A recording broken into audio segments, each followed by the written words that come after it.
30th of January, Rabbi Levitt, Gemora.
Welcome back, everybody.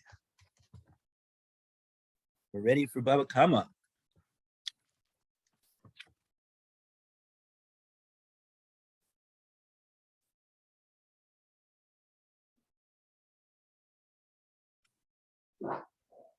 Okay.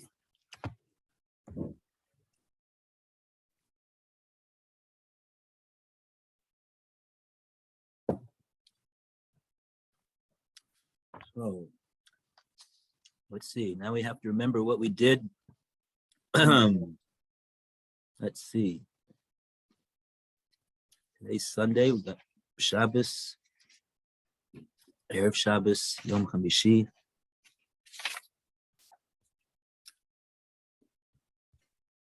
Let's see.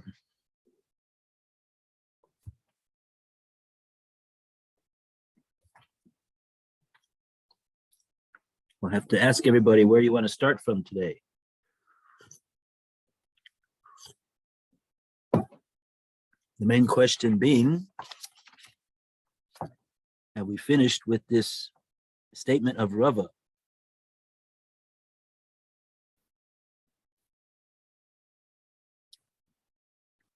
anything more we want to know about the statement of Rava?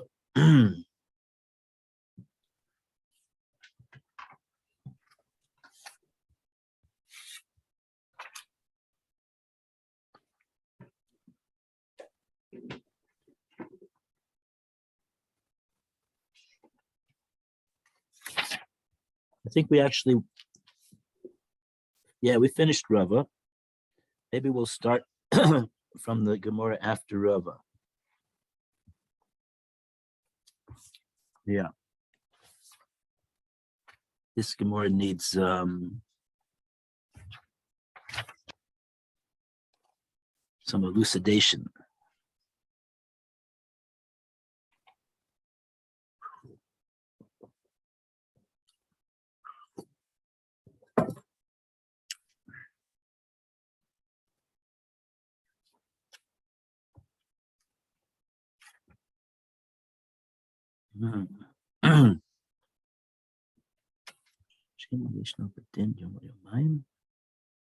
Oh.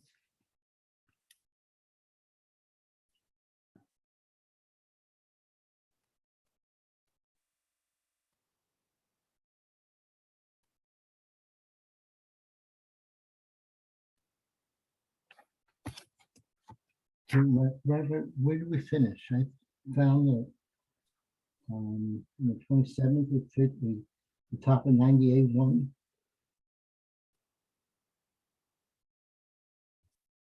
Oh, well, we were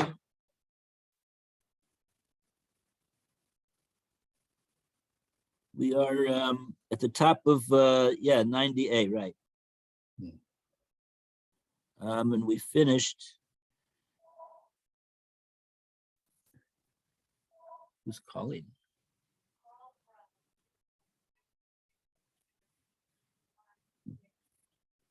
Yeah, we left off before it says a similar dispute. Yeah.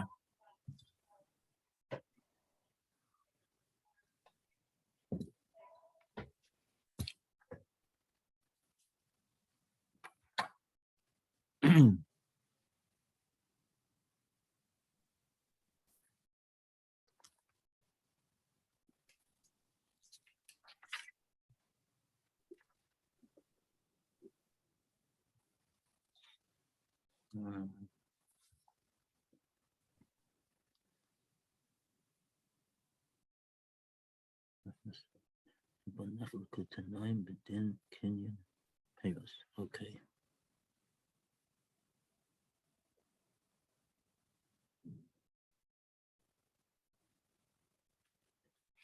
Okay, yeah.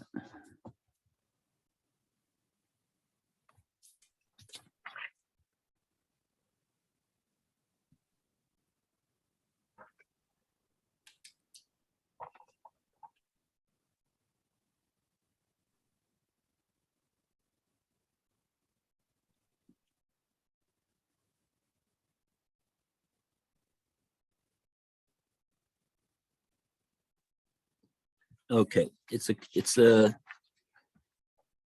one of those prices. That's what we're going to do here. We need some background information for this to understand this price.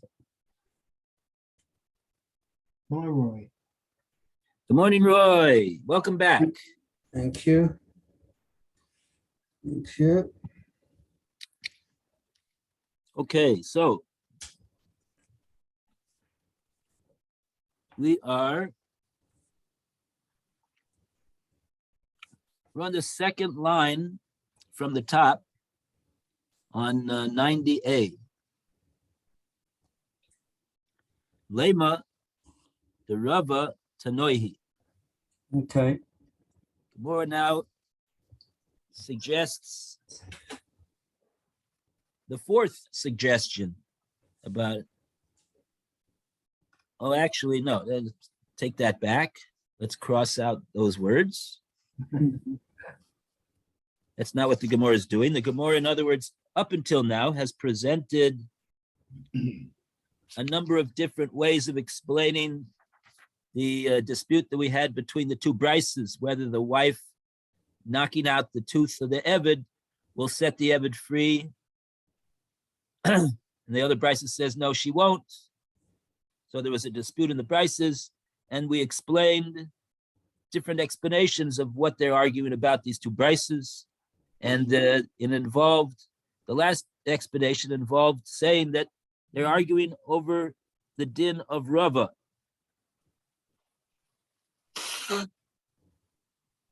What was the din of Rava? The din of Rava was that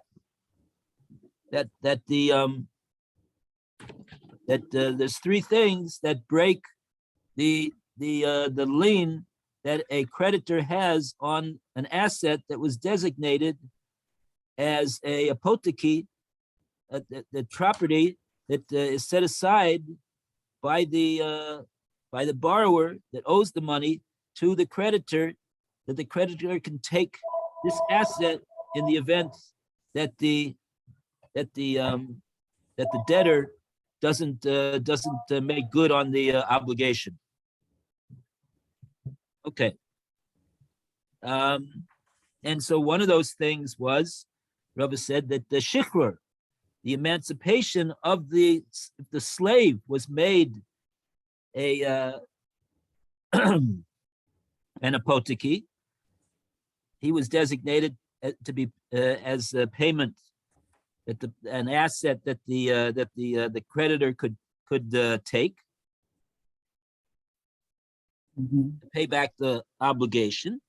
So Rava says that in that case, if the debtor turns around and frees that slave, so then that would break the hold that the creditor has on the Eved, and the Eved would go free.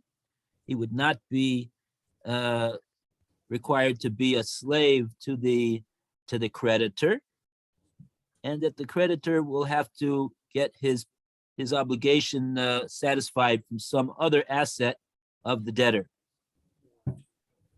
Okay, so now the Gemora, and so that was the reason why the wife, in one brisa says that she is able to set the Eved free, and the other brisa says that she's not able to set the Eved free when she knocks the tooth out. It's because they're arguing about whether Rava about the din of Rava.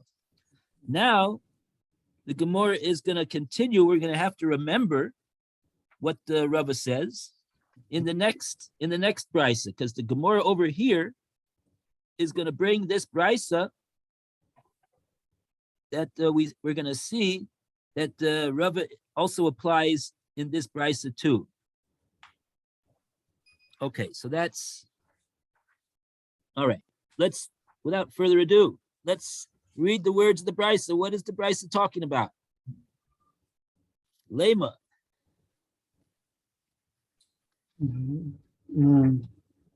Who's reading, mate? You reading, Ellen? Oh yeah, who wants to read? Which part, Lama? Oh, okay. I'll read. Right. You got it? 98. Lama. Yeah, Lama, to Ravod, non A, B. Shall we say that the statement of Rava is subject to a dispute among Tanayim? The Gemara responds, lo, no. The Hule Omar, A Ace, the Hu, the Rav, it may be that everyone agrees with Rava's ruling. The Farfar, Ravanon, the Shudor, the Var'al. But here the rabbi strengthened the husband's lien through the enactment of Usha so that it cannot be broken through emancipation. Should I continue or we'll do the third term? So there's, okay, so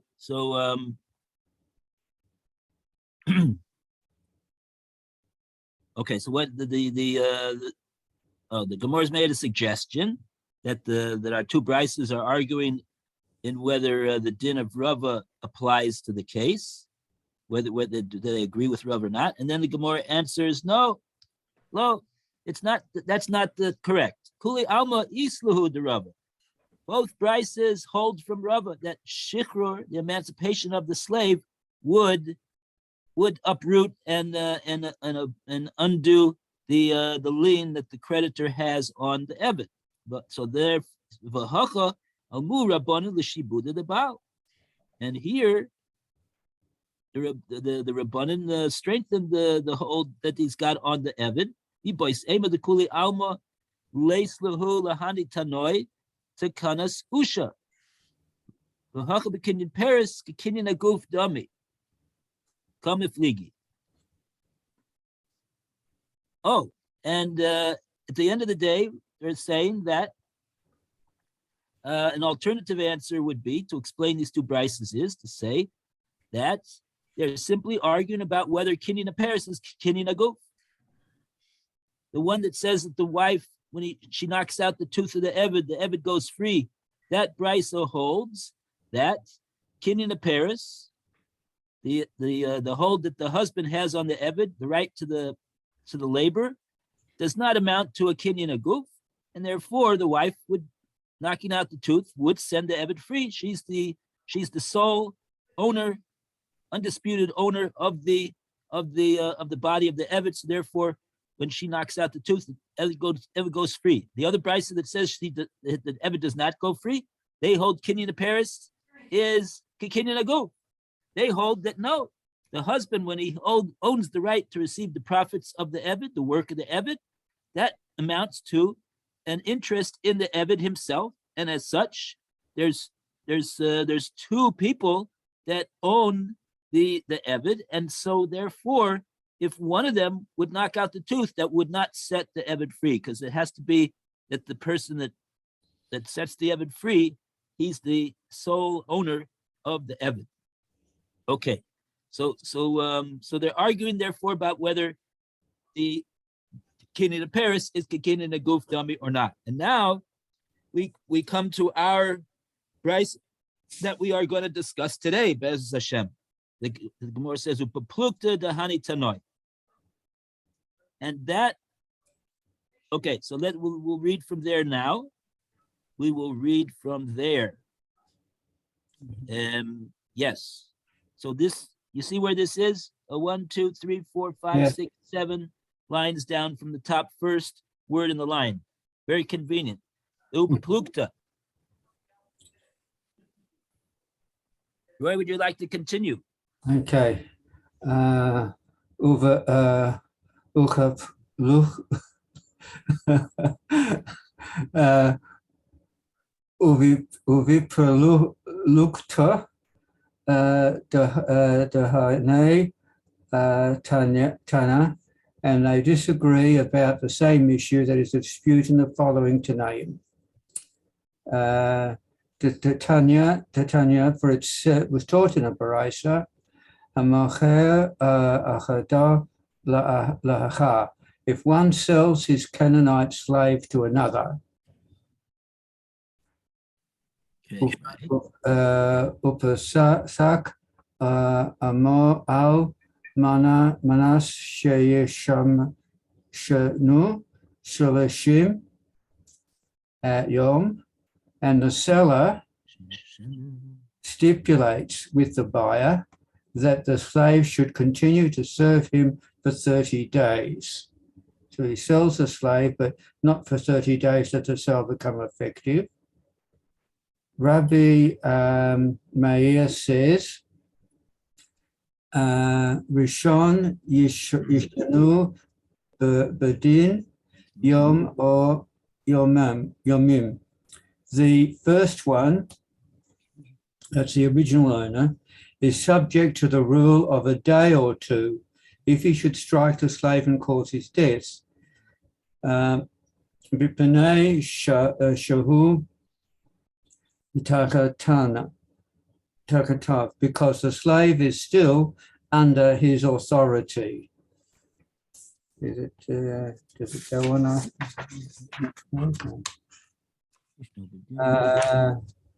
And the Gemara interrupts the Brisa to explain Rebbe Meir's view. Kosovar, Rebbe Meir maintains Kenyan Barus Kenyan Guf Dami, that the ownership of the rights to the produce of the property is tantamount to the ownership of the property's essence. And the Brisa continues. Rabbi Yehuda Omer, Rabbi Yehuda says, Shani Yishanu Badin Yom or Yomim. The second owner is subject to the rule of a day or two. Mipnei Shu Kasufo, because the slave is his property. And the Gemara explained Rabbi Yehuda's view. So I go on because it's a longer brisa. Just this last phrase, because that's still the statement of Rabbi Yehuda. Kasavar, that Rabbi Yehuda is of the opinion of that. So Rabbi Yehuda says that the second owner is subject to the rule of the day or two, Mipnei Shahu Kasava, because the slave is his property. And Gemara explains Rabbi Yehuda's view. Kasava, Rabbi Yehuda maintains, Kenyan Peros, Lay, Kenyan Haguf, Domi. The ownership of the rights to the produce of a property is not tantamount to ownership of the property's essence. Okay, so that's good. So what do we have over here?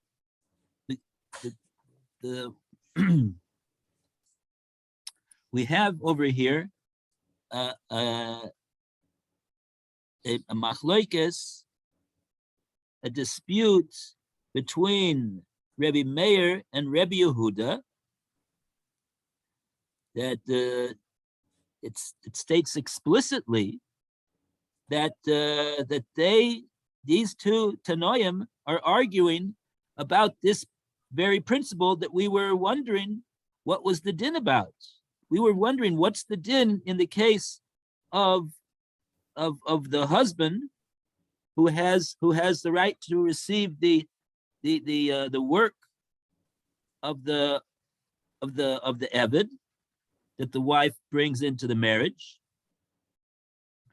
Does that mean that he owns that he has a portion in the ownership of the eved itself, or does it simply mean no, he doesn't have any actual portion of ownership in the eved himself? He just has the owner owns him, but just that the owner gave he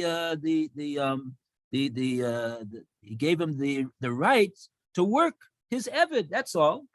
So when somebody has the right to work the eved, does that mean that he owns the eved in any way, shape, or form? So that's a machlokes here between Rebbe Meir and Rebbe Yehuda. In other words, the case over here in this brisa is that the seller sold his eved to a buyer, and he said, please, for the first 30 days, I would like to reserve the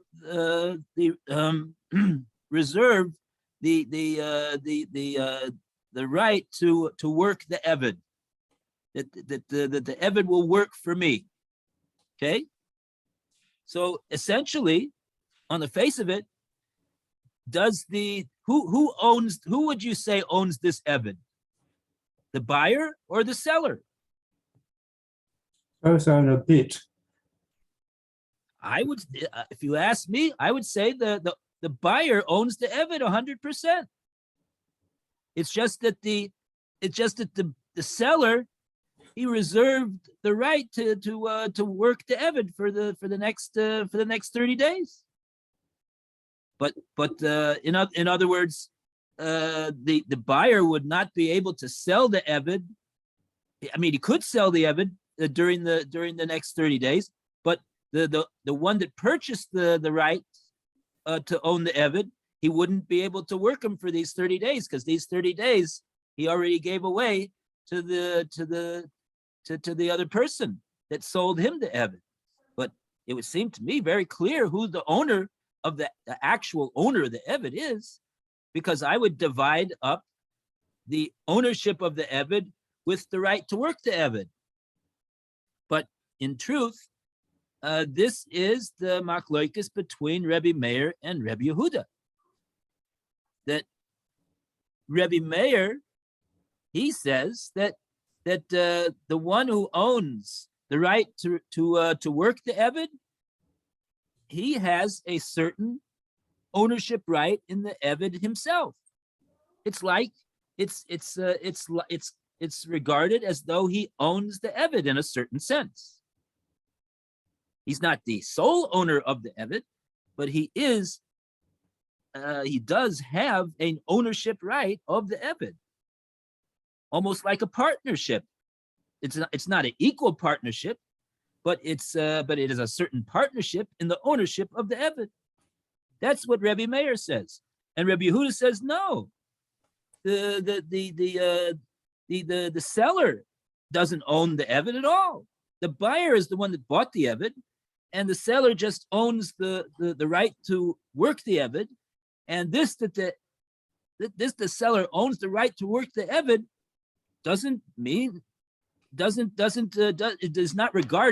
is not regarded as though he owns any portion of the Eved himself. So therefore, yeah. Would it be like that the Eved is owned by the buyer completely, but it's like a renting out to the seller? So it's still property, yeah, but yeah.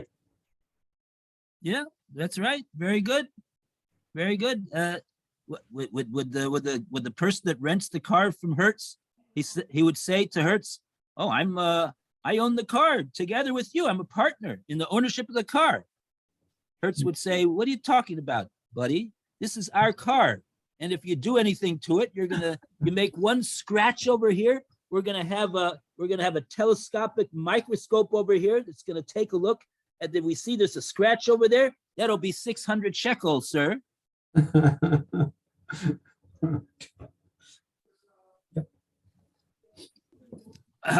So That's Rabbi Yehuda's view. yeah, that happened to me once. That's how I know to say that story. That's Right. Sorry. yeah. That was the last time I rented a car from that place. Anyway, so now what and the relevance of this dispute over here is with regard to a halacha that the Brisa refers to as a yom yomayim, a day or 2 days. Now, what is that all about? The halacha of a day or 2 days? So that's a subject of a discussion in Rashi over here. Rashi has 10-line explanation over here. But before we do that, we're just going to say very simply, some background information. Okay, so we have an Eved Kanani over here. That's the case of the Brisa over here. We have an Eved Kanani that was sold. Now, what's the din if someone if a person kills an Eved Kanani? That's what this halach of Yom Yomayim concerns. You mean someone who's not the owner or the owner? Oh, so the halacha of Yom Yomayim whatever that means, we're going to see in a minute, it only applies to the one who is the owner of the Eved. Uh-huh. Similar to the case of freeing the Eved if you knock out his eye or knock out his tooth. If somebody in the street knocks out the eye or the tooth of the Eved, he doesn't go free. Only if the Adon, the master of the Eved, he knocks out the tooth or the eye, oh, then the Eved goes free. So that's why we got a whole discussion over here. Who is called the Adon of the Eved? Is it the wife? She's the Adon of the Eved. Is it the husband? Is it both of them? Could it be both of them? Does it only have to be one of them? So this pertains to the issue of whether the buyer, does he own the Eved exclusively, or maybe the seller also is a owner of the Eved because he owns the right to work the Eved for the first 30 days. So this is the dispute now between Rebbe Yehuda and Rebbe Meir. So now, what exactly are the details of this halacha of Yom HaYomayim? I'm just gonna read you what I have over here from the pasuk. Maybe we'll look up the pasuk actually. This is a pasuk in Shmos. Mhm. Yeah, let's look up this pasuk. That's what we do over here. We like to see things inside. Shmos, hang on.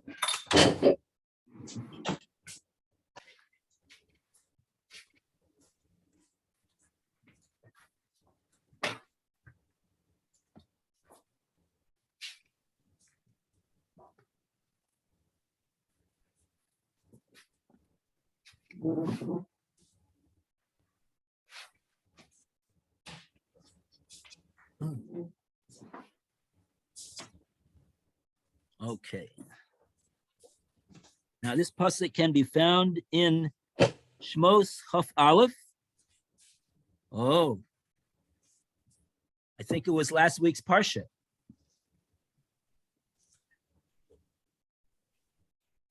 So theoretically, we all should know exactly what this pasuk says.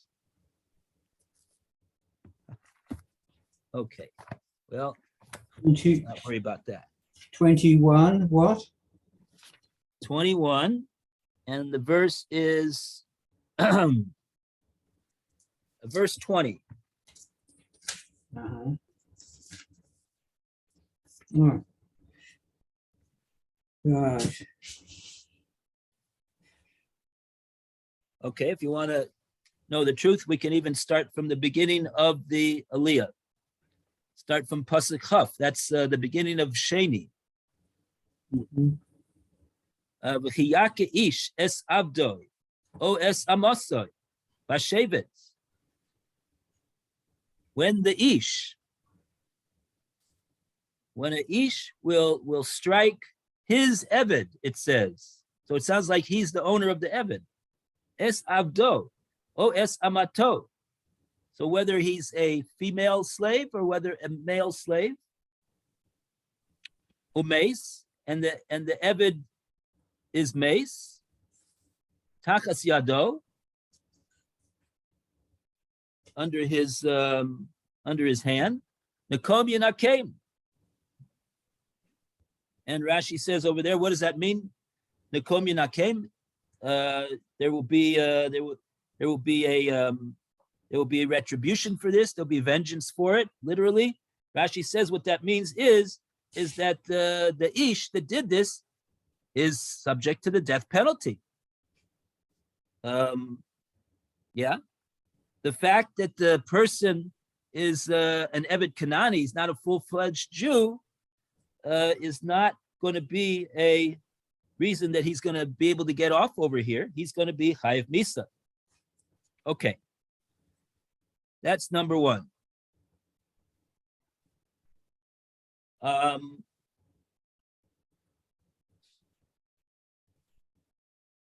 Okay, why it says that it's his slave as opposed to if it wouldn't be his slave?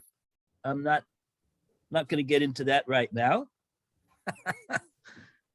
Let's leave that on the side.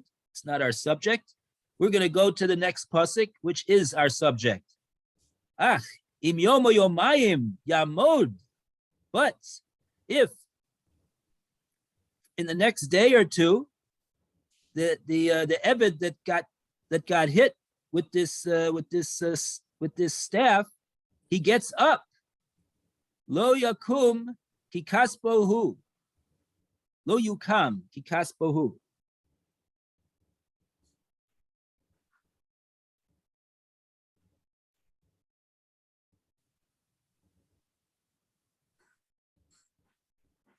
He shall not be avenged, for he is his property.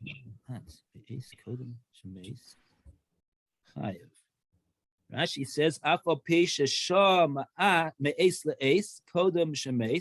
nevertheless, he's chayiv.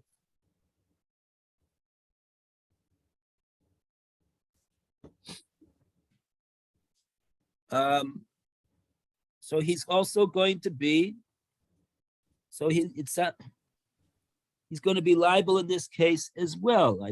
My understanding is.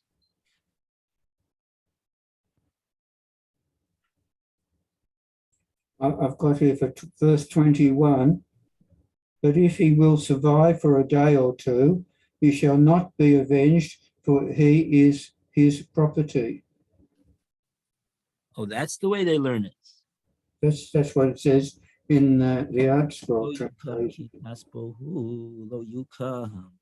Lo yukam, he will not be avenged. Lo yukam, kikasbohu.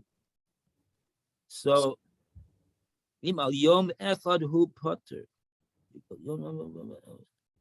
So therefore, if he doesn't die within the day, he's going to be potter, the owner. That's the din. So now we know why it has to talk about an owner. Maybe for any other person we wouldn't make this we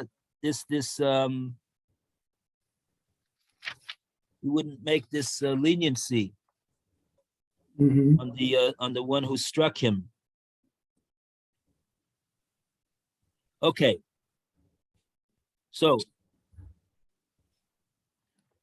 fine. So we see over here there's a special din that applies only to the owner of the Eved.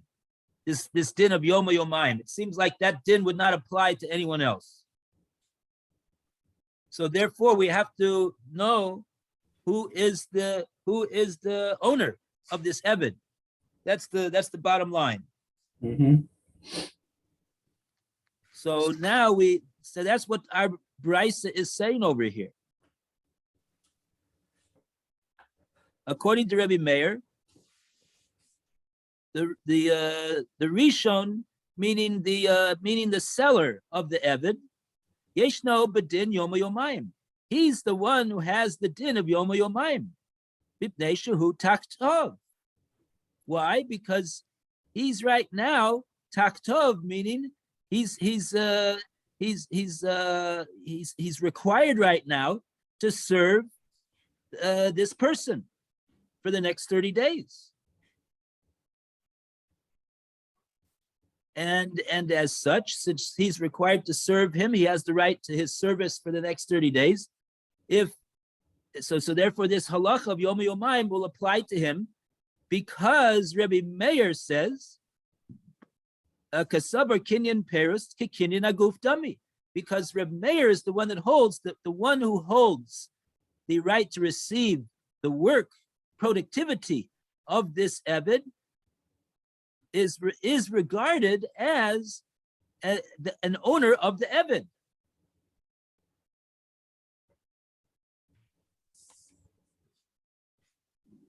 And so therefore, the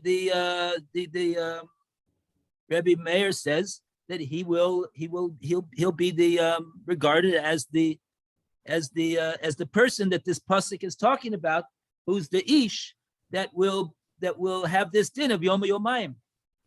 But Rebbe Yehuda says no, the sheni, the buyer, the one that bought the Eved, Yeshno Bedin Yom Yomayim. He's the one that has the din of Yom Yomayim. Mipnei shehu kaspo. Because the pasuk says, "Ki kaspohu," and Rabbi Yehuda says that who's the one that's who is his says who's the one who's the Eved is kaspo. He's the kaspo. He's the kesef of the sheni, of the buyer. So, but that is because he holds that Kinyan Paris is lavka Kinyan aguf dummy. The fact that the first one owns the right to the service of the Eved for the next 30 days does not make him tantamount to being the owner of the Eved. The Eved is owned by the sheni, the buyer.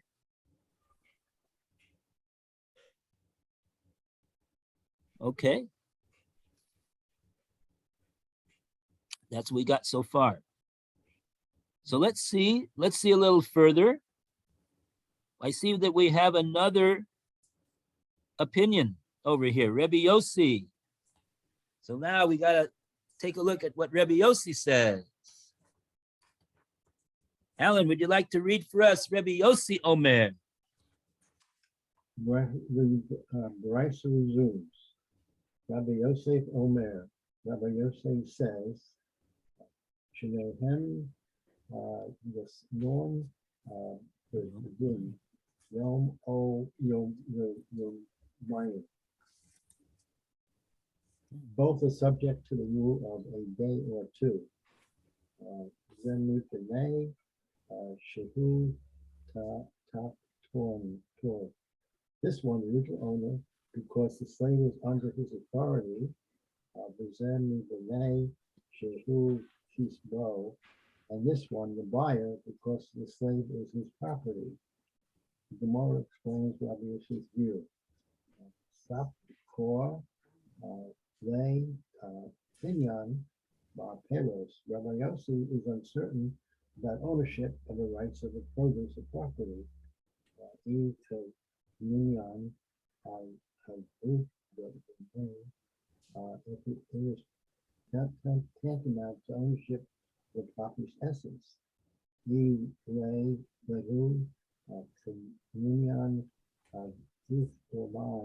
or if it is not tantamount to ownership of the property's essence, the sort cake for Shus Kale. Therefore, he applies a rule that where there is doubt regarding capital punishment, he will leniently and he exempts both the original owner and the buyer. The Bryce concludes, Rabbi Eliezer says, Shemahem Amor, the Din Yom O, Yom Mayim, neither is subject to rule of a day or two.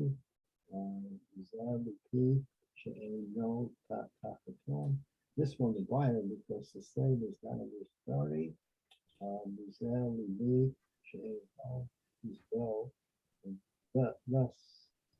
one, the original owner, because the slave is not on his property, it's not his property. Okay. So the slave is not under the authority. For the other one, the slave is not his property. So each one of them, according to Rebbe Eliezer, each one of them is missing a certain element of ownership over the Eved, which disqualifies him from being of getting the leniency, at least for the person that killed the Eved, so called the leniency that he won't rather it's okay. No, take that back. Neither one of them will have the leniency of this din of Yom Yomayim. This din of what? The note says if either one of them strikes a slave, he's liable to the death penalty, even if the slave dies more than 24 hours after the blow. Right. Because only the full owner of the Eved will have this leniency of Yom Yomayim. And so neither one of them qualifies as being the full owner of the Eved, says Rebbe Eliezer, because each one of them has a deficiency in his ownership of the Eved. This one, he doesn't own the Eved completely because he doesn't have the right to his service for the time being. Kafisha eno tachtov.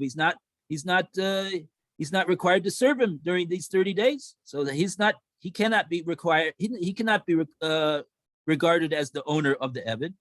And the other one, it does have the right to his service for the next 30 days. But after that, it's goodbye, Charlie. Lefisha eno kaspo. It's not his kesef. It's not his money. The Eved is not his money. He just has he's just reserved a right to have him serve, have the Eved serve him for the next 30 days. But the actual value of the Eved, the kesef, the money of the Eved, that belongs to the other person. So each one of them is missing an element of ownership, which they need to have both elements of ownership, according to Rebbe Eliezer, in order to qualify for this leniency of Yom Yomayim. Okay. So when I originally made this condition, they both agreed to it. Yeah, right. They both agreed to the that was the deal. Yeah. That was the deal. Okay. So okay, so we could let's see. Oh, it's already time. Okay. 12:32. So thank you very much. Thank you. All the best. Right. Everybody have a great day. Roy and Alan. Have a good week and thank you. Bez Hashem. Mhm. See you tomorrow. Oh, no. Okay.